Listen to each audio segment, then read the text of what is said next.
What's up, guys? Mallory Marie here. Welcome back. Episode 5, coming at you alive. And I hope you guys are thriving in your apartments or your homes with the social distancing, self quarantining. You know what I'm talking about. COVID-19. So, for this episode, we're going to do something a little bit different. I have a special guest that's going to be joining me. His name is Paul. And a little history about Paul. Paul and I went to elementary school together, junior high together, and high school together. Imagine that. Now, Paul's pretty awesome for multiple reasons. Obviously, from Washington State, one of the biggest Sounder fans that I know, but he also has been dedicating his life to teaching kids overseas.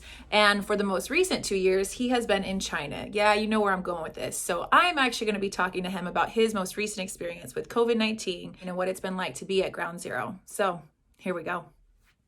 Hey guys, my name is Mallory, you know me, and I am actually here with my friend Paul. Now, let me give you a little history about Paul.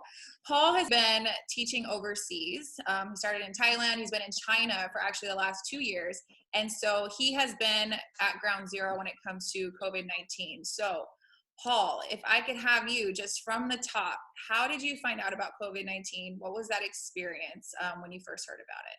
COVID-19, I think it originally started in December, and it happened in the Wuhan province. It's a massive province. There's millions of people who live there. The mayor of Wuhan did kind of exactly like what Donald Trump has done when he found out the information. Everything's going to be fine. It's going to be all right. Nobody should worry about this, blah, blah, blah, kind of thing, you know? You're familiar with that, yeah. Yeah, and he tried to keep it under wraps, and it got out of hand quickly. And the people went nuts. The people were like, why would you lie to us? They demanded his resignation. He got taken out of office. And the people just stood up for themselves. That being said, it was too late. And I think the time that the entire nation really started to focus on this was about January 20th something. And this is probably the worst time that this epidemic could have taken place, because this is in the midst of Chinese New Year. And Chinese New Year is like this exodus of Chinese people all over the nation, the world. Large gatherings. It's all of it. And this is the only time really, it's like it's their summer vacation. It's even bigger than summer vacation. It's when everyone goes to visit all their families. They load transportations. Everyone is right next to each other. It was the worst time for this to happen. Jane and I, my wife Jane, we flew up from Shanghai. We live in Shanghai, and we flew to Tianjin. And geography-wise, if you think of Beijing, if you look at China, the east coast of China, Beijing is about the New York. And then Tianjin is just a little more east of that. It's almost a coastal city. So we flew up there, and we got to mother-in-law's house, and we kind of hunkered down a bit, and we had planned to go to Beijing, and we planned to go downtown. And then the news started coming out. They're like, hey, there's a serious situation happening in Wuhan. And they were comparing it to SARS, the SARS virus, the one that had happened back in November 2002. And they were comparing it to SARS virus. And my wife was saying, oh, I remember when that happened. And they were telling us to stay inside. And it was no big deal. Yeah, so your initial reaction, you were kind of just like, it's no big deal. Did you think it was just kind of like a common flu, or what was like going on in your head when you first heard about this?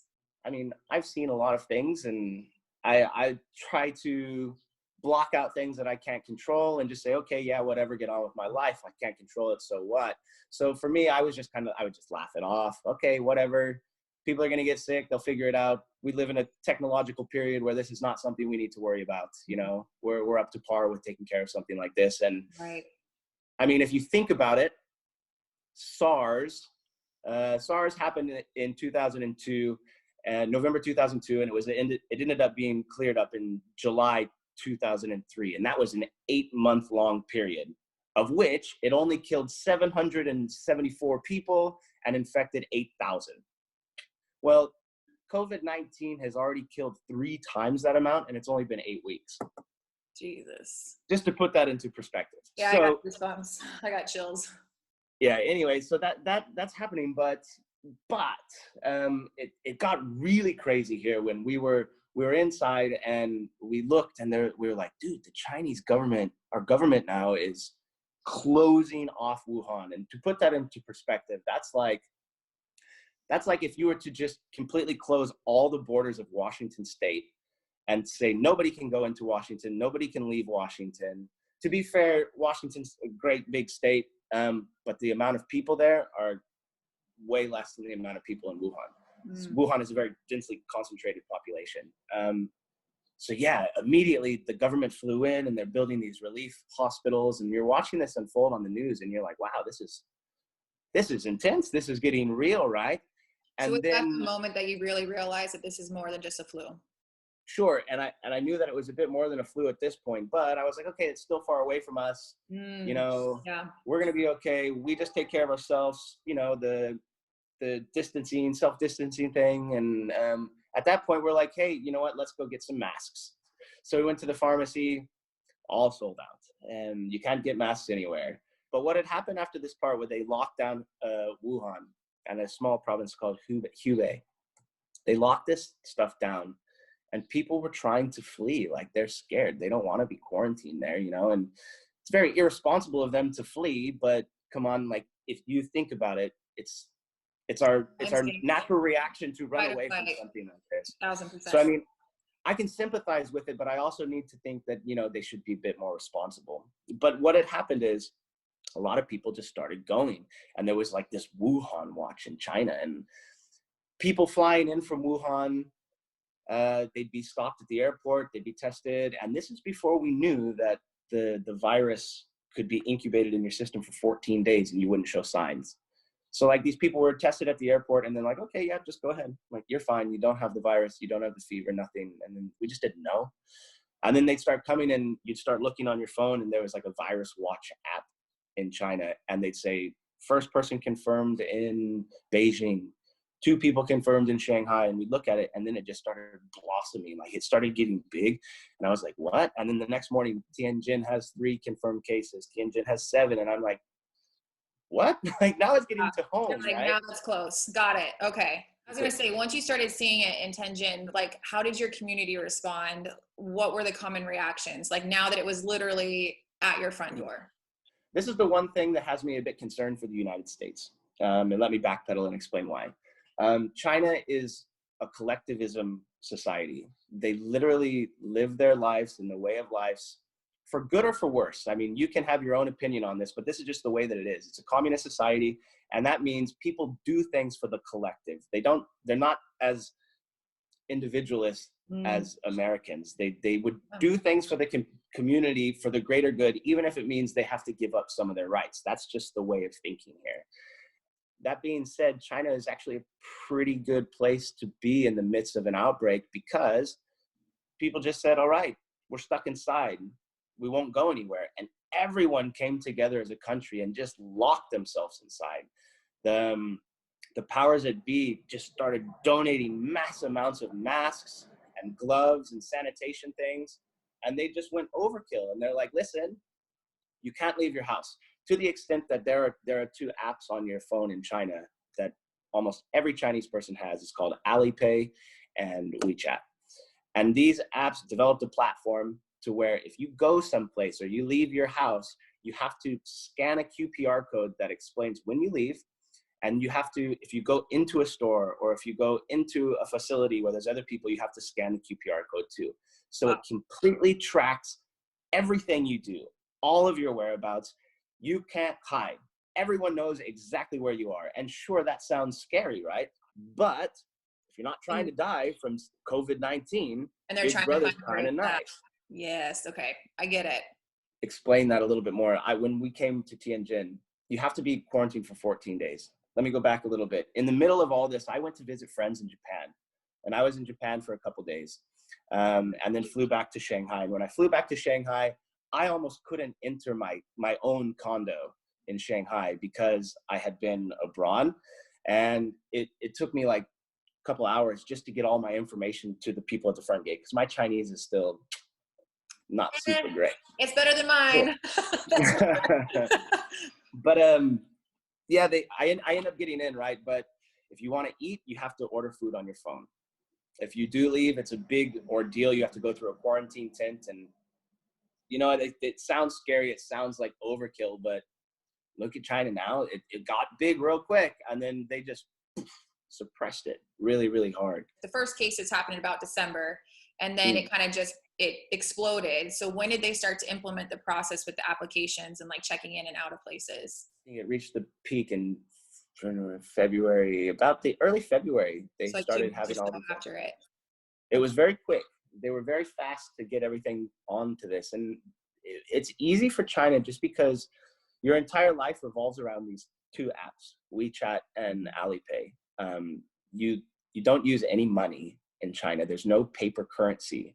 We were already on this electronic currency through Alipay and WeChat. You deposit money there. You use your credit card through your phone. Like your phone is your lifeblood. If you don't have your phone, people look at you funny when you pull out money and try to pay with money. They're like, man, come you're on, a tourist. Exactly. It's your telltale sign. We got a winner. Exactly. With social media in China, do you feel like it helped or hurt your community? Like, how did social media play a part in the whole spiel?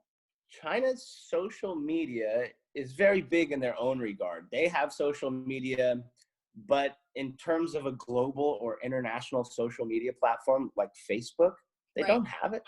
Facebook you can't log into Facebook in China unless you have a VPN, and the vast majority of people living in China don't bother to get a VPN. There's no need. China is their world. Everything they need to know is told to them by their government and the people around them, and that's all they need. So that being said, their social media outlets were very pro-China, very we can do this, very jiayo means you got this, let's go. I love that. It was very pro-China. It was very pro the people. It was, we're going to get through this. And it was very positive. There was no negative things going on. They really rallied together to just get on top of this thing. And that being said, I'm looking at social platforms from China and obviously the States, right? And so I'm on Facebook and on YouTube and watching all these things unfold, and it's just interesting the way that it's covered around the world. It's interesting how people like to, I guess, if you will, prey on other people's fears and the things that, you know, we're most vulnerable to. But the social media in China, as we're talking about that, the social media in China was actually rather positive. But just like any society, you're going to get this wild propaganda that points fingers at somebody else. I mean, if you look at the news in America, I've got loads of friends on Facebook who live and breathe Fox News, you know, and they love that bait click one-line title, China has a vaccine that they're hiding from us, or China's master plan to destroy America is in full effect. And it's like, dear God, like, you must be kidding me. So like, I see these things and it makes me worried, but it makes me laugh. But then I'll tune into Chinese news and they're blaming America for it. America has known about COVID-19 for a while, and they sent people to Wuhan who had the disease, and that's the origin of the outbreak. Oh, God. And this massive fear propaganda and hate propaganda, if you will, is just running rampant all over the world right now. And I watch it and I'm like, in this age of information, when we have the ability to critically think for ourselves with the information we get to see and personally search for, how stupid can we be? Like, it really just, my mind wants to just explode when I see some of these things. And I'm like, I have a really hard time biting my tongue, but the more that it comes out, my wife is like, Paul, you can't argue with these people. I'm like, you're right. Yeah. You know? It's like, I feel like everybody's playing this tug of war to like, see from my side. No, see from my side. It's like, no, just take ownership in your own actions. Whatever you look for, you're going to find. If you look for the positive, you're going to find the positive. And if you look for the negative, you're going to find the negative. So in this day and age, I think you summed it up beautifully. You do see this mass hysteria that is just like plaguing news channels and social media. So what do you advise people to do as far as like, how do they navigate that? Right.